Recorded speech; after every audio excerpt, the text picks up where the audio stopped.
Hello, good morning friend, this is Sangeeta.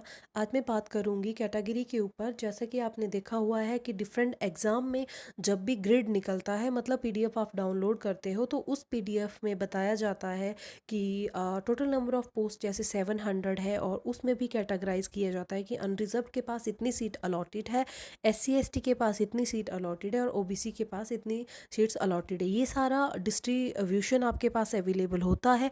उसके बाद भी स्टूडेंट की क्वेरी ये है, ज़्यादातर हालांकि ये क्वेरी ईडब्ल्यूएस की है, कि क्या अगर ये केस आपके पास निकल के सामने आता है कि अनरिजर्व में बहुत ज़्यादा सीट्स हैं और एससी एसटी में बहुत ही कम सीट्स हैं, ईडब्ल्यूएस में बहुत ही कम सीट्स हैं, तो क्या हमारे लिए बेनिफिशियल होगा कि हम अनरिजर्व में अप्लाई करें? क्या हम अनरिजर्व में सेलेक्ट होंगे? क्या मेरिट किस तरह से बनेगी, क्या होगा? तो इस वीडियो में मैं आपके साथ सारा कुछ शेयर करूँगी। इसी उम्मीद से मैं ये वीडियो बना रही हूँ। फिर भी अगर कुछ क्वेरी में से छूट जाती है तो प्लीज़ मुझे कमेंट करिएगा, मैं कोशिश करूँगी डिटेल में एक्सप्लेन करने की। जो भी इस सब के बारे में जानता है वो वीडियो को फॉरवर्ड करके लास्ट मिनट में देखिएगा, ताकि आपका टाइम बच सके। वहाँ पे मैं एक सम अप फॉर्म में बताऊँगी, बाकी मैं वीडियो में मैं डिटेल से एग्जांपल लेके बताऊँगी। फॉर एग्जांपल आपके पास कोई वैकेंसीज आई, तो वहाँ पे आपके पास 700 सीट्स हैं। 700 सीट्स कुछ इस तरह से है कि 700 में से 200 सीट्स अनरिजर्व्ड में रखी गई है, बाकी 20 25 30 40 50 इस तरह से कैटेगरी को दी गई है। अब कोई ईडब्ल्यूएस वाला कैंडिडेट है, उसमें लिखा हुआ है कि नंबर ऑफ सीट्स 8 हैं। मान लो कोई पीजीटी का एग्ज़ाम अप्लाई कर रहा है या कोई बैंकिंग का एग्ज़ाम अप्लाई कर रहा है, जो भी उसकी पोस्ट है उस पोस्ट में सिर्फ 8 ही सीटें हैं। उस पोस्ट में 8 ही सीटें हैं, और दूसरी तरफ वो देख रहा है कि ईडब्ल्यूएस में 8 सीटें हैं, लेकिन यूआर में वहीं 50 सीटें लिखा हुआ है। तो उनके माइंड में क्वेश्चन अराइज होता है कि क्या मेरे लिए 8 सीटों पे अप्लाई करना सेफ होगा या इन 50 सीटों पे अप्लाई करना सेफ होगा?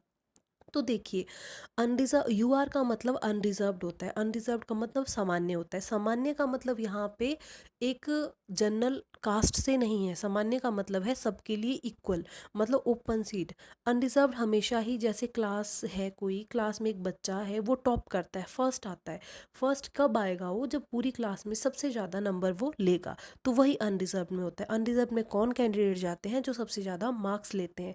अब एग्जाम्पल से समझते हैं। फॉर एग्जाम्पल, एक एससी का कैंडिडेट है, एक ओबीसी का कैंडिडेट है, एक ऐसा कैंडिडेट है जिसके पास कोई भी रिजर्वेशन नहीं है। तो सबके नंबर 60 60 60 आते हैं, ठीक है। सबके नंबर 60 60 60 है। 60 के ऊपर कोई भी मार्क्स नहीं है। जितने भी कैंडिडेट जिन्होंने एग्ज़ाम दिए हैं, 60 के नंबर कोई ऊपर कोई नंबर ही नहीं है। अब इस केस में कौन यूआर में आएगा, कौन ओबीसी में आएगा, कौन एसटी में आएगा, आइए समझते हैं। देखिए, जैसे ही फॉर्म निकलता है, एससी एसटी में क्राइटेरिया मेंशन होता है, आपके पास एज रिलैक्सेशन होता है, आपके पास फी कंसेशन होता है, ठीक है। फॉर एग्जांपल, आप 27 ईयर तक सामान्य श्रेणी में अप्लाई कर सकते हैं, लेकिन एससी एसटी में आपको 3 या 4 या 5 साल की रिलैक्सेशन दी होती है। जहाँ की सामान्य श्रेणी की फ़ीस 1000 रुपये होती है, आपके पास 400 500 या 600 रुपये का ऑप्शन अवेलेबल होता है, लेकिन वो आपकी चॉइस होती है, ठीक है।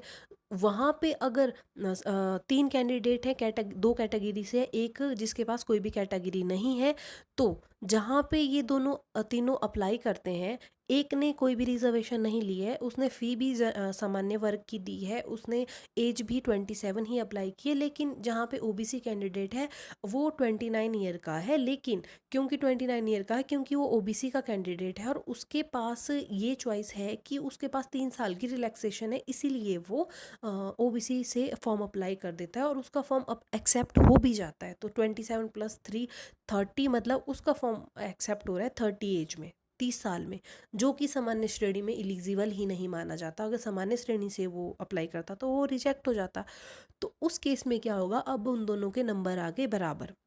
उस केस में क्या होगा कि वो जो ओबीसी कैंडिडेट है, उसकी मेरिट लिस्ट और उसके सिलेक्शन हमेशा ही ओबीसी कैटेगरी में होगा, चाहे उसके नंबर सामान्य के बराबर आए हों। क्यों? क्योंकि उसने अपना रिजर्वेशन अप्लाई कर दिया हुआ है, ठीक है।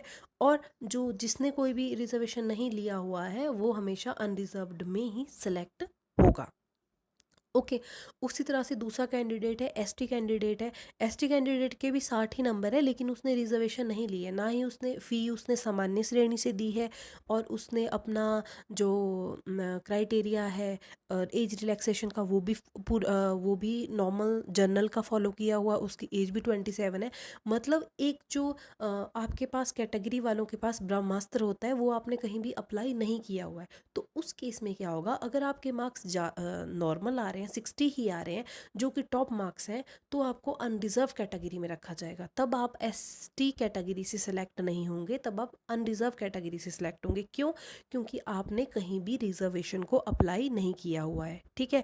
तो ये प्रॉफिट होता है। अब दूसरा एडवांटेज ये रहता है कि अगर मान लो आपके पास 60 मार्क्स नहीं है, आपके पास 59 मार्क्स हैं, तो अनरिजर्व वाले की 60 जा रहे हैं, लेकिन आपकी कैटेगरी में तो कम ही मार्क्स से आप सिलेक्ट हो रहे हैं, तो आप कैटेगरी वन में भी एलिजिबल है। अगर आप जनरल से सिलेक्ट नहीं होते तो कैटेगरी की मेरिट लिस्ट में तो आप आएंगे ही। तो इस तरह से ये डबल बेनिफिशियल हो जाता है कैटेगरी वालों के लिए, जहाँ की अनरिजर्व शीट वालों के लिए सिर्फ एक ही ऑप्शन होता है कि उनको टॉप करना है सारी कैटेगरी में और जितने भी एप्लीकेंट हैं उनमें से, और तभी वो सिलेक्ट होंगे, ठीक है। तो अब ये क्वेश्चन था कि ईडब्ल्यूएस में कम सीट्स हैं और अनरिजर्व में ज़्यादा सीट है, तो कहाँ अप्लाई करें। तो देखिए, आप ईडब्ल्यूएस से अप्लाई करिए, क्योंकि आप ईडब्ल्यूएस का में कोई भी ऐसा क्राइटेरिया नहीं है। अगर है भी ये स्टेट वाइज स्टेट वेरी करता है। अगर किसी में एज रिलैक्सेशन वगैरह आपको प्रोवाइड की है, अगर आप वो बेनिफिट ले लेते हो, तब आपको कुछ खास फ़ायदा नहीं है ईडब्ल्यूएस में अप्लाई करने का। पर है भी, क्योंकि आपने एज रिलैक्सेशन ले लिया। और अगर आप ईडब्ल्यूएस से अप्लाई कर रहे हो, आप एक जनरल का क्राइटेरिया फुलफिल कर रहे हो, आप फ़ी भी जनरल की दे रहे हो, और आप एज रिलैक्सेशन भी नहीं दे रहे हो, तो उस केस में आपको बहुत प्रॉफिट है। अगर आप टॉप कर रहे हो तो ऑटोमेटिकली आप अनरिजर्व से सिलेक्ट होंगे। अगर आपके थोड़े बहुत कम मार्क्स आएंगे तो आप ईडब्ल्यूएस की मेरिट लिस्ट में ही लाई करोगे। तो डबल बेनिफिट है ईडब्ल्यूएस में, ठीक है। और उसी तरह से ओबीसी एससी एसटी का भी है।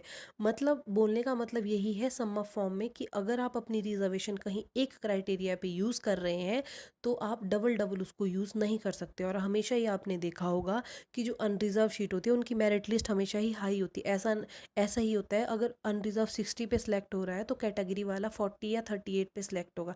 ऐसा कभी नहीं होगा कि अनरिजर्व्ड वाला 30 पे सिलेक्ट हो रहा है और कैटेगरी में बहुत ही 50 या 60 मेरिट लिस्ट जा रही है। क्यों? क्योंकि अनरिजर्व्ड का मतलब ही अपने आप में सारे कैटेगरी वालों के लिए ओपन है। जिसके नंबर सबसे ज़्यादा आएंगे वो वहाँ पे बैठा दिया जाएगा।